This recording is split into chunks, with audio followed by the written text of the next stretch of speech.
बिस्मिल्लाहिर्रहमानिर्रहीम। नंबर 1, इस्लामी तारीख। हज़रत दाऊद अलैहिस्सलाम की नबूवत व हुकूमत। हज़रत दाऊद अलैहिस्सलाम से पहले बनी इसराइल में नबूवत और हुकूमत दो अलग अलग ख़ानदानों में चली आ रही थी। यहूदा के ख़ानदान में नबूवत और फराहीम के ख़ानदान में हुकूमत व सल्तनत होती थी। हज़रत दाऊद अलैहिस्सलाम बनी इसराइल के वो पहले शख्स हैं जिनको अल्लाह ताला ने नबूवत और हुकूमत एक साथ अता किया था। वो पैगंबर और रसूल होने के साथ बनी इसराइल के हाकिम व बादशाह भी थे। इन्होंने हज़रत मूसा अलैहिस्सलाम की शरीयत को असर नौ जिंदा किया और अपनी कौम को सीधी राह पर चलाने की कोशिश करते रहे। इसके साथ ही 40 या 70 साल तक बनी इसराइल पर कामयाब हुकूमत की।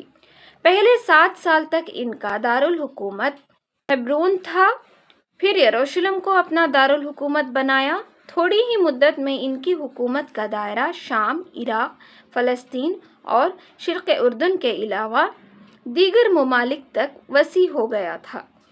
तारीख़ इसराइल में इनके ज़माना हुकूमत को मिल्की फतूहात और हुस्न इंतज़ाम के सिलसिले में मिसाली समझा जाता है।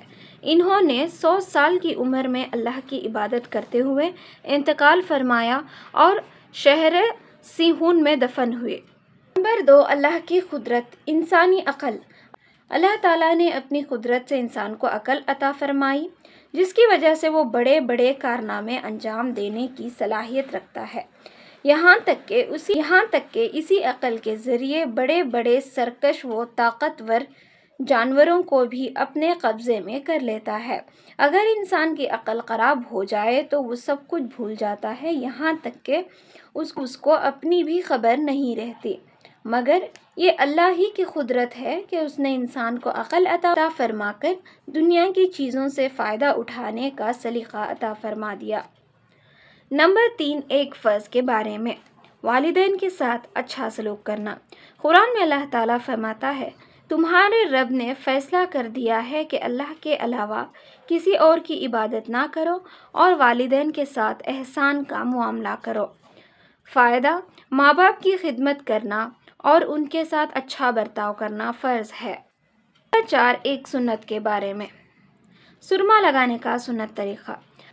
हज़रत अनस रदी अल्लाह अन्हु बयान करते हैं कि रसूलुल्लाह सल्लल्लाहु अलैहि वसल्लम दाईं आँख में 2 सिलाई, फिर बाईं आँख में 2 सिलाई लगाते, फिर एक सिलाई दाएं और बाएं दोनों आँखों में लगाते।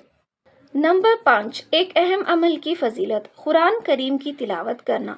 रसूलुल्लाह सल्लल्लाहु अलैहि वसल्लम ने फरमाया, कुरान का पढ़ने वाला क़यामत के रोज़ आएगा, चुनाचे कुरान शिफात करते हुए कहेगा कि ए परवरदिगार, इसको जोड़ा पहना दीजिए, तो इसको इज़्ज़त का ताज पहना दिया जाएगा। फिर कहेगा, ए परवरदिगार, और ज़्यादा पहना दीजिए, फिर उसको इज़्ज़त का जोड़ा पहना दिया जाएगा।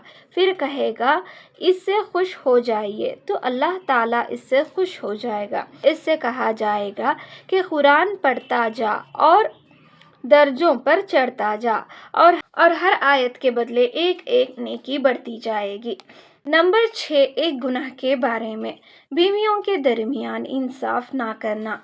रसूलुल्लाह सल्लल्लाहु अलैहि वसल्लम ने फरमाया, जिसके निकाह में 2 औरतें हों और वो उन दोनों के दरमियान बारी और नानो नफ़क़ा और माल की तक़सीम में इंसाफ ना करे, तो ऐसा आदमी क़यामत के दिन इस हाल में आएगा कि उसकी गर्दन में तोक़ होगा और वो उसके बदन का बायां हिस्सा झुका हुआ होगा और उसके हक़ में जहन्नुम का फ़ैसला होगा। नंबर 7, दुनिया के बारे में, दुनिया खोल दी जाएगी। रसूलुल्लाह सल्लल्लाहु अलैहि वसल्लम ने फरमाया, करीब दुनिया की दौलत तुम पर खोल दी जाएगी, यहाँ तक कि तुम अपने घरों को इस तरह संवारोगे जैसे काबा शरीफ की नक्शो निगारी की जाती है। नंबर 8, आखिरत के बारे में, नेक आमाल का बदला जन्नत है।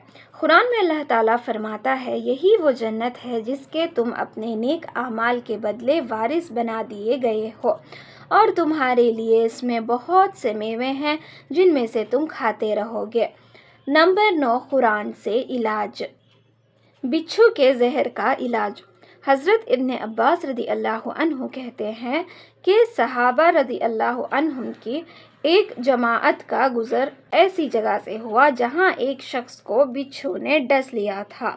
وہاں کے لوگوں میں سے ایک شخص نے صحابہ رضی اللہ عنہم سے دم کرنے کی درخواست کی، چنانچہ ایک صحابی تشریف لے گئے اور سورہ فاتحہ پڑھ کر دم کر دیا تو وہ اچھا ہو گیا۔ نمبر 10، قرآن کی نصیحت۔ قرآن میں اللہ تعالیٰ فرماتا ہے، اے ایمان والوں، تم صبر اور نماز کے ذریعے مدد حاصل کرو، بے شک اللہ تعالیٰ صبر کرنے والوں کے ساتھ ہے۔